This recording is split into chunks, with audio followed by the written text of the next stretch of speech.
नमस्कार शेतकरी मित्रांनो, बंधूंनो. आज 14 मे 2026 मेचा पहिला पंधरवडा मित्रांनो जवळपास संपलेला आहे. आणि पहिल्या पंधरवड्यापर्यंत राज्याच्या बहुतांश भागात समाधानकारक पाऊस कुठेही झालेला नाही. ज्या पद्धतीने पावसाचा बोभाटा चालू होता, त्या पद्धतीने अद्यापही पाऊस राज्यात झालेला आपल्याला दिसून येत नाही.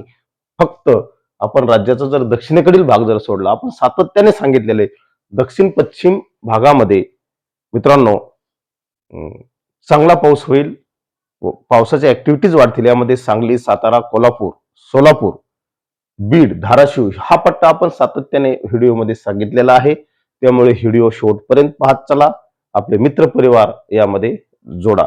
मित्रांनो, आपण या उपग्रह प्रतिमेचं जर विश्लेषण केलं तर आपल्याला आजही सध्या उत्तरेकडे WD सक्रिय दिसत आहे.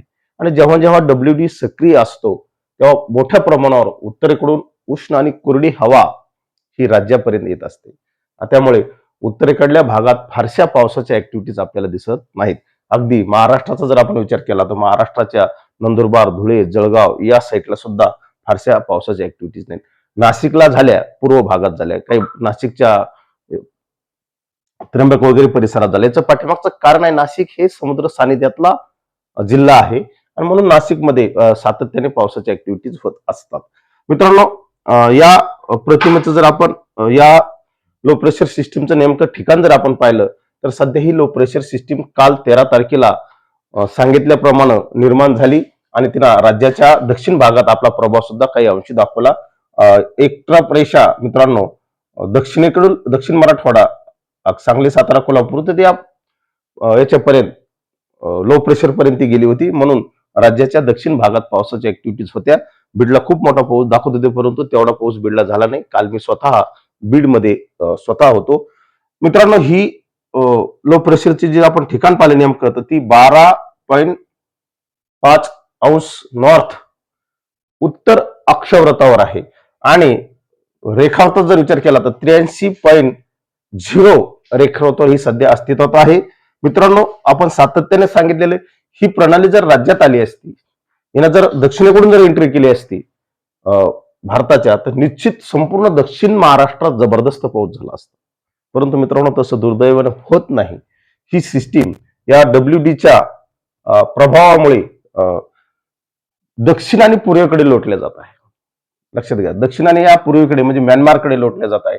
आणि म्हणून मित्रांनो, राज्यात पाऊस नाही नसता राज्यामध्ये 14-15 मे पासून पुढे चांगला पाऊस झाला असता. आपण सांगितले होते की ऊसाची भरणी होणारा पाऊस राज्याच्या बहुतांश भागात या सिस्टीममुळे दिसला असता, परंतु तो सध्या होताना दिसत नाही.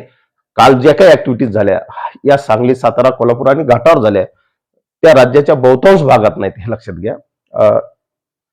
पाऊस झाला या सिस्टीमचा परिणाम म्हणून झालेला. मित्रांनो, या सुमारास असे संकेत सध्या मॉडेलकडून मिळत आहेत.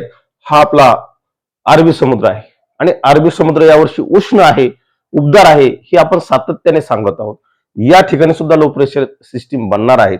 मित्रांनो, 20 मे ते 5 जूनच्या दरम्यान या ठिकाणी लो प्रेशर सिस्टीम बनण्याची शक्यता आहे. ती सध्या मार्गक्रम त्याचा कसा असेल, काय असेल यावर सध्या तरी प्राथमिक अवस्थेत काही मॉडेलने आपले मत व्यक्त केलेले आहेत, आपले अंदाज दिलेले आहेत. ते अंदाज आपण या ठिकाणी पाहू शकतो.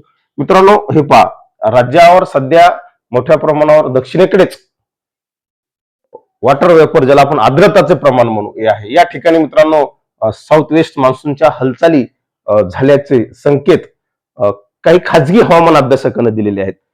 सेटी नावाचे हवामान अभ्यासक आहेत, त्यांनी तर कालच घोषणा केलेली आहे की निकोबार बेटावर साऊथ वेस्ट मान्सूनने दस्तक दिलेली आहे, असं त्यांचं म्हणणं आहे. अद्याप IMDने याला कुठे दुजोरा दिलेला नाही. परंतु मित्रांनो, एक मोठा जबरदस्त वॉटर वेपर, ज्याला आपण म्हणू बाष्प, हे राज्याच्या दक्षिणेकडे सुद्धा आपल्याला दिसून येतं. हे पहा मित्रांनो, ही सिस्टीम या ठिकाणी कार्यरत होऊन दुसरीकडं ही जात आहे. या मॉडेलने या पद्धतीने हे दाखवलेलं. हे आजचं 14 तारखेचं आहे. राज्याचा जर आपण विचार केला तर राज्याच्या मित्रांनो अगदी दक्षिणेकडे भागात पावसाची काही ऍक्टिव्हिटीज या मॉडेलने दाखवल्या. ECMWF चं हे मॉडेल आहे. मित्रांनो घाटावर पावसाच्या ऍक्टिव्हिटीज होतील, कारण घाट हा सातत्याने हवामान याचा एक केंद्रबिंदू आहे.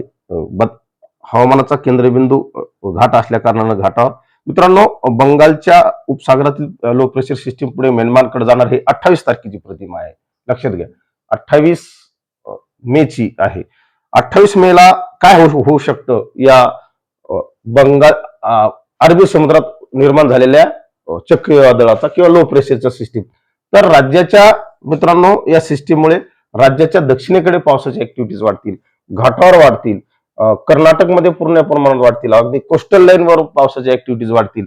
या ठिकाणी जर लो प्रेशर तयार झालं तर महाराष्ट्राचा जो साऊथ भाग आहे, ज्याला सिंधुदुर्ग, रत्नागिरी वगैरे जो कोकण आहे, ज्या ठिकाणी पावसाचाच प्रदेश आहे, परंतु बाकी महाराष्ट्रात काय परिस्थिती होईल ही 28 तारखेची प्रतिमा आहे.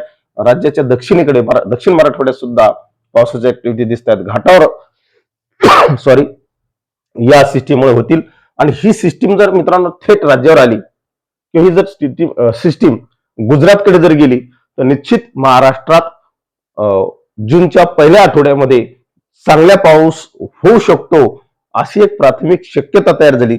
परंतु या सिस्टीमकडे जर आपण नजर टाकली या सर्व मॉडेलच्या अंदाजाकडे, तर ही सिस्टीम मित्रांनो आपल्याला इकडे जाताना दिसत आहे. जास्त प्रभाव आपल्याला या ठिकाणी जाणवत आहे. त्यामुळे अद्यापही या सिस्टीमचा मार्ग निश्चित नाही. ही सिस्टीम मित्रांनो आपल्या महाराष्ट्राकडे यावी आणि 28 मे नंतर 5 जून पर्यंत म्हणजे राज्याच्या जूनच्या पहिल्या आठवड्यात या सिस्टीममुळे चांगला पाऊस पडावा अशीच आपण या निसर्गाकडे अपेक्षा करू. आणि तुम्हाला आपले ग्रुपमधील हवामान तज्ज्ञ श्री गणेशा यांनी सांगितलेले एखादी चक्रीवादळ किंवा लो प्रेशर ही जिवंत प्रणाली असते, तिचा शेवटपर्यंत अंदाज वर्तवणे हे तितकंसं सोपं नसतं. म्हणून आश्चर्य व्हावं, बदल होऊ आणि ही प्रणाली राज्याकडे यावं एवढीच अपेक्षा आपण निसर्गाकडे ठेवू. एवढंच सांगतो, थांबतो. जय हिंद, जय महाराष्ट्र.